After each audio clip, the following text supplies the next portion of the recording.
Nakansela ang ilang biyahe sa NAIA dahil sa masamang panahon.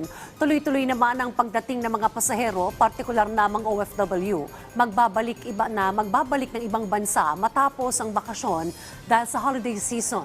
Si Daniel Manalastas sa detalye.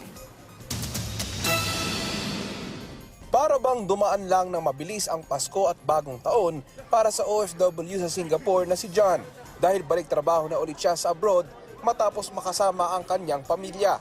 Last time na nag-New Year at sa Christmas ako dito, 2017 pa. So, ang tagal na din.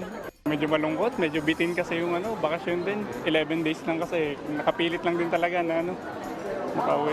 Nasanay naman na si Richard na 19 na taon ng OFW sa Dubai sa mga ganitong klaseng eksena. Bagamat mahirap, pero kaya, basta para sa pamilya. Pabalik ako ng Dubai. Masaya. Iba ang Pilipinas pa rin sa ibang bansa. Mas masaya pa rin dito. Kaya babalik tayo ng Pilipinas, sabi nga nila.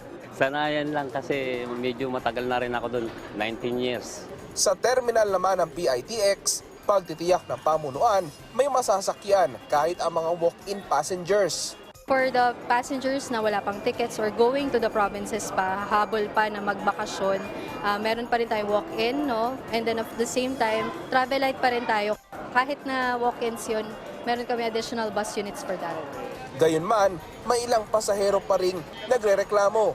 Pauwi na po, kaso lang po, hindi kami nakano ng ticket. Kaya babalik din kami sa Cavite. Hindi kami naka-reserve. Wala na daw ticket? Wala na daw, fully booked daw. Bigat kasi, kakainis. Kala ko makakasakay kami.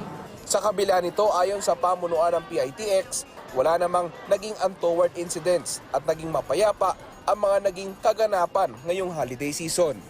Daniel Manalastas para sa Morning Show ng Bayan, Rise and Shine Pilipinas.